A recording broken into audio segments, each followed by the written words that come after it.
ये कहानी है एक गरीब रामू की, जो एक छोटे से गांव में अपनी पत्नी नीलम के साथ रहता था। रामू के घर के हालात दिन ब दिन बिगड़ते जा रहे थे। घर में जो भी राशन था वो भी खत्म होता जा रहा था। ऐसे ही एक दिन रामू ने अपनी पत्नी से कहा, अब मुझे और यहाँ नहीं रहना। यहाँ ना तो कोई कमाई हो पा रही है और ना ही कोई काम मिलता है। अरे पड़ोस का गांव बहुत बड़ा है और मैं वहाँ जाकर अपना नाई का काम करूँगा। कुछ दिन घर से दूर रह लूंगा, कम से कम घर का खर्च चलाने लायक कमाई तो हो ही जाएगी। अरे अपनी जन्मभूमि में रहकर तो 2 सिक्के कमाए नहीं जाते, पराए गांव जाकर कमाएंगे। अरे ढंग से काम करोगे तो अपने गांव में भी पैसे हैं, लेकिन तुम्हें तो दूसरे गांव जाने का भूत सवार हो गया है। तुम्हारी जो मर्जी हो सो करो, देखती हूँ कितना कमा लेते हो दूसरे गाँव में। अरे तुम तो मेरी एक बात नहीं सुनती हो। मैं जो कहता हूँ उसका तुम उल्टा ही जवाब देती हो। तुम तो ऐसे बोल रही हो जैसे कि पैसे पेड़ पर उगते हैं। मैं तो यहाँ मेहनत करता ही हूँ, पर ग्राहक नहीं आता तो मैं क्या करूँ। नीलम रामू दोनों आपस में बहस करने लगते हैं। उसके बाद सो जाते हैं। फिर अगले दिन सुबह सुबह रामू चुपचाप अपना सामान उठाकर दूसरे गांव की ओर निकल पड़ता है। दोपहर होने तक वह पड़ोस के गांव माहौला में पहुंच गया। हारा थका रामू जब माहौला के बाजार में पहुंचा तो हैरान रह गया, क्योंकि वहां तो पहले से ही काफी नाई अपनी दुकान लगाए बैठे थे। अरे यहाँ तो पहले से ही इतने नाई अपनी दुकान लगाए बैठे हैं। ऐसे में मुझ अनजान नाई के पास ग्राहक कैसे आएगा। लगता है यहाँ से भी खाली हाथ ही जाना पड़ेगा मुझे। नहीं, खाली हाथ घर भी तो नहीं जा सकता। तभी रामू को ग्राहकों को अपने पास बुलाने का एक उपाय सूझा। उसने अपनी दुकान लगाई और उस पर एक बोर्ड लगाकर बड़े बड़े शब्दों में लिख दिया, बालों का अस्पताल।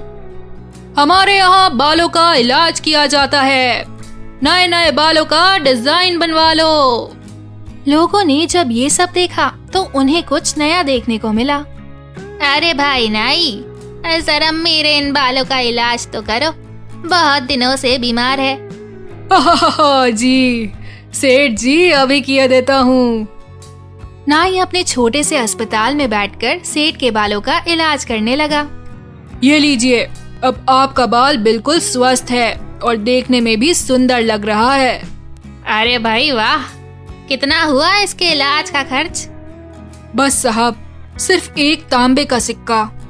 इन बालों के इलाज का बस इतना ही खर्चा? ठीक है, लो। ऐसे ही दूसरा ग्राहक नाई के अस्पताल में अपनी दाढ़ी का इलाज कराने आया। नाई ने दाढ़ी का इलाज किया, पैसे लिए और बाकी ग्राहकों का इंतजार करने लगा। आज तो मैंने बहुत पैसे कमा लिए हैं। अगर मैं ऐसे ही काम करता रहा तो बहुत पैसे जमा कर लूंगा और एक घोड़ा खरीदूंगा, फिर उसी से रोज अपना घर चला जाया करूंगा। उसने बहुत मेहनत से काम किया और कुछ ही दिनों में 4 सोने के सिक्के जमा कर लिए। उनमें से उसने 4 सोने के सिक्कों के बदले एक व्यापारी से एक घोड़ा खरीदा और घर लौटने का फैसला किया।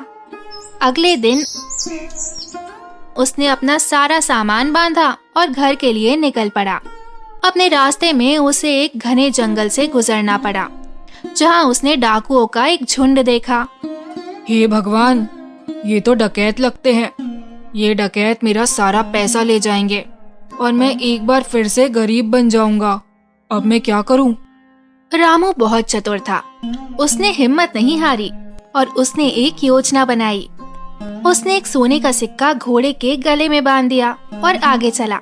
चोरों ने उसे पकड़ लिया। अरे ओ, फटाफट अपना सारा पैसा निकालो, चलो जल्दी करो। देखो, मैं एक गरीब नाई हूँ। मेरे पास इस घोड़े के सिवाय और कुछ नहीं है। कृपया मुझे जाने दो। डाकू भाई, जैसे ही उसने ये सुना, घोड़ा रखा और उसके गले से वह सोने का सिक्का नीचे जमीन पर गिर गया। अच्छा, झूठे, हमसे झूठ बोलने की तेरी हिम्मत कैसे हुई?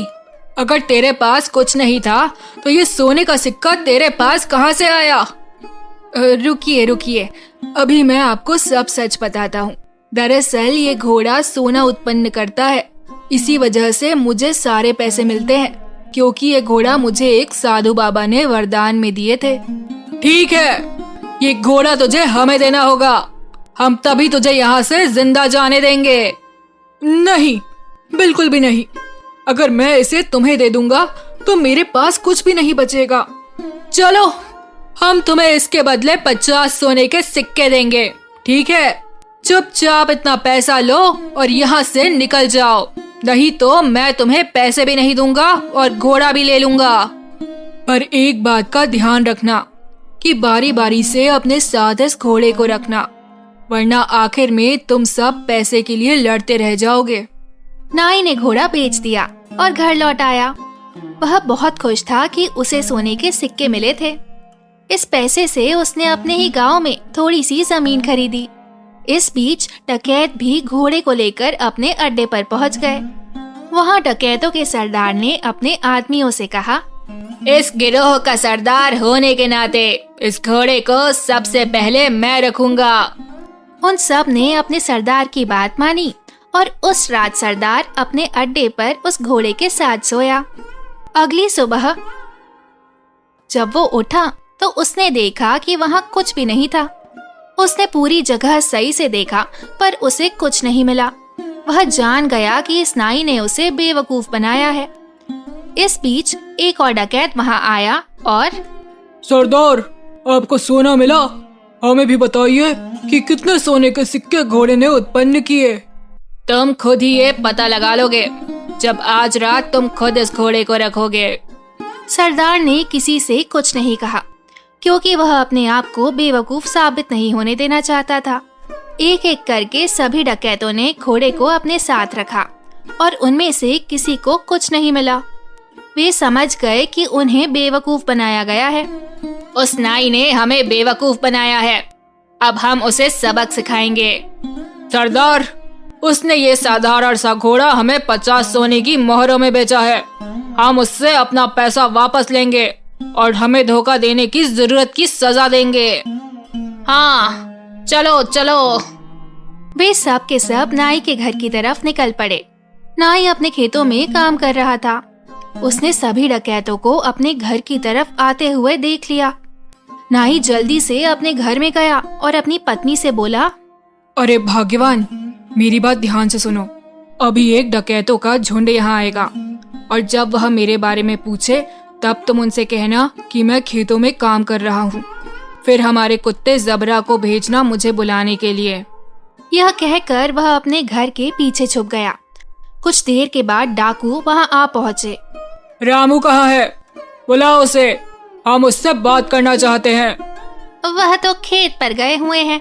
आप रुकिए, मैं अभी अपने कुत्ते को भेजती हूँ उन्हें बुलाने के लिए। जबरा, तनिक अपने मालिक के पास तो जाना और जाकर उनसे कहना कि कुछ लोग उनको बुलाने आए हैं। ये सब क्या है? क्या जबरा सचमुच तुम्हारे पति को यहाँ ले आएगा? जरूर, वह हर बात समझता है। जब वह खेत पर होते हैं और मुझे उनसे बात करनी होती है तो मैं उस जबरा को उनके पास भेज देती हूँ और जबरा मेरी बातें उन तक पहुँचा देता है। डकैत रामू की पत्नी से बात कर रहे थे, तभी रामू वहाँ आ पहुँचा। अरे डकैत भाई, आप आए हैं? जबरा ने मुझे बताया कि आप मुझसे कुछ बात करना चाहते हैं। हमें तुम्हारे इस घोड़े से कुछ नहीं मिला। तुमने हमें धोखा दिया, हमसे झूठ बोला। अरे, आप कैसी बातें कर रहे हैं? मुझे लगता है आपको कुछ गलतफहमी हुई है। आज जो कुछ भी मेरे पास है सब कुछ घोड़े की बदौलत ही है। अच्छा, चलो ठीक है, हम तुम पर एक बार और विश्वास करते हैं, पर उसके बदले तुम्हें हमें ये कुत्ता भी बेचना होगा। अरे नहीं, बिल्कुल भी नहीं, मैं इस कुत्ते को तुम्हें नहीं बेच सकता। अरे चलो, हम इसके लिए तुम्हें 50 सोने के सिक्के देंगे। थोड़ा इनकार करने के बाद रामू सहमत हो गया। कुत्ता बेचने के लिए चोरों ने जबरा को लिया और चले गए। जब सभी डकैत अपने अड्डे पर पहुंचे तो सरदार ने ऐलान किया कि मैं इस कुत्ते को पहले अपने पास रखूंगा। बाकी डकैतों ने उसकी आज्ञा मानी और चले गए। सरदार ने अपनी पत्नी हेमलता को बुलाया। सुनो, मैं अब काम पर जा रहा हूँ। अगर मेरी जरूरत पड़े तो इस कुत्ते को मुझे बुलाने के लिए भेज देना। जैसा आप कहो जी। कुछ देर बाद एक डकैत को अपने सरदार से काम आन पड़ा। उसने उसकी पत्नी के पास आकर सरदार को बुलाने के लिए कहा। आप रुकिए, मैं तुरंत उन्हें बुलावा भेजती हूँ। ज़बरा, जाओ और जाकर सरदार से कहना कि कोई वहाँ आया है उनसे मिलने।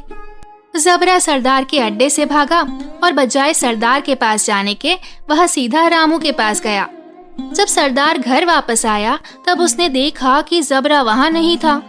वह जान गया कि ज़बरा जरूर अपने मालिक के पास गया होगा, तो वह अकेला फिर से रामू के घर गया। सुनो, क्या ज़बरा तुम्हारे पास आया हुआ है? हाँ, वह यहाँ आया है। मेरे ख्याल से उसे जरूर मेरी याद आ रही होगी। मेरी मानिए तो उसे थोड़ा समय दीजिए, अंत में वह आपको अपना मालिक स्वीकार करने ही लगेगा। सरदार ज़बरा को वापस ले गया और उसने अगले दिन उसे अपने साथी को दे दिया। ज़बरा सारे डकैतों के साथ एक एक करके रहा, पर वह हर दिन नाई के पास वापस लौट आता। सब ने यह जान लिया कि एक बार फिर से नाई ने उनको बेवकूफ बनाया है। उन सब ने विचार विमर्श किया। इस बार हम बेवकूफ नहीं बनेंगे। मैं उस रामू को अब सबक सिखाऊंगा। इस बार सारे डकैत रामू के घर पहुँचे। उन्होंने रामू की एक ना सुनी और रामू को एक बोरे में डाला और उसे लेकर वहाँ से चल दिए। उसे सबक सिखाने के लिए रामू चुपचाप बोरे में पड़ा रहा। रास्ते में वे सब एक मंदिर के पास से गुजरे। तभी एक डकैत ने कहा, गर्मी बहुत ज्यादा है, क्यों न कुछ देर यहीं आराम किया जाए। सरदार भी उनकी बात मान लेता है और रामू को वहीं छोड़कर मंदिर में आराम करने के लिए चले जाते हैं। बकरियों का एक झुंड वहां से गुजर रहा था और जब रामू ने बकरियों के झुंड की आवाज सुनी तो रामू को एक उपाय सूझा और उसने तेज आवाज में चिल्लाना शुरू कर दिया। मैं ऐसा नहीं करूँगा, मैं ऐसा नहीं करूँगा, मुझे छोड़ दो, मुझे जाने दो। बकरियों के मालिक ने उसकी आवाज सुनी और वह उसकी ओर आया। अरे रुको रुको, क्या हुआ? तुम क्या नहीं करोगे? किसने तुम्हें इस बोरे में डाला? वह मेरी शादी जबरदस्ती जमींदार की बेटी से करवाना चाहते हैं, पर मैं शादी नहीं करना चाहता। क्यों भाई, क्या तुम पागल हो? अगर मैं तुम्हारी जगह होता तो मैं यकीनन उसकी लड़की से शादी करता। अगर ऐसी बात है तो आओ, मैं तुम्हें बोरे में डाल देता हूँ और तुम जाकर उसकी लड़की से शादी कर लो। सचमुच? बेशक, लेकिन पहले मुझे बाहर तो निकालो। बकरियों के मालिक ने रामू को बोरे से बाहर निकाला और खुद बोरे के अंदर घुस गया। रामू ने उसे बांध दिया और उसकी बकरी को लेकर वहां से चला गया। शाम को डकैत मंदिर से बाहर आए, बोरे को लिया और चले गए। क्यों ना इस नाई को हम यहाँ इस नदी में फेंक दें, इसे अच्छा सबक मिल जाएगा। डकैतों ने उसे नदी में फेंक दिया और वहां से चले गए। वापस आते हुए उन्होंने नाई को सड़क पर देखा और वह हैरान रह गए। अरे, तुम यहाँ कैसे पहुँचे? डकैत भाई, उस नदी के नीचे एक जादुई स्थान था और वहाँ बहुत सारा सोना था और बहुत सारी बकरी उस सोने की रखवाली करती थी। मैं इन बकरी की मदद से वहाँ से वापस आया और कुछ सोना भी अपने लिए लेकर आया हूँ। अब फिर से वहीं जा रहा हूँ। अरे सुनो, हमें तुम उस जादुई स्थान पर ले चलो और खबरदार, तुम वहाँ रखे सोने को अब हाथ भी नहीं लगाओगे। मैं जैसा कहता हूँ वैसा करो। ठीक है, अगर तुम जोर देते हो तो। डकैतों का झुंड उस नदी के पास आ पहुँचा और एक एक करके नदी में कूद गया, लेकिन किसी के हाथ कुछ न लग सका और इस तरह फिर एक बार नाई ने अपनी चतुराई से अपनी जान बचा ली।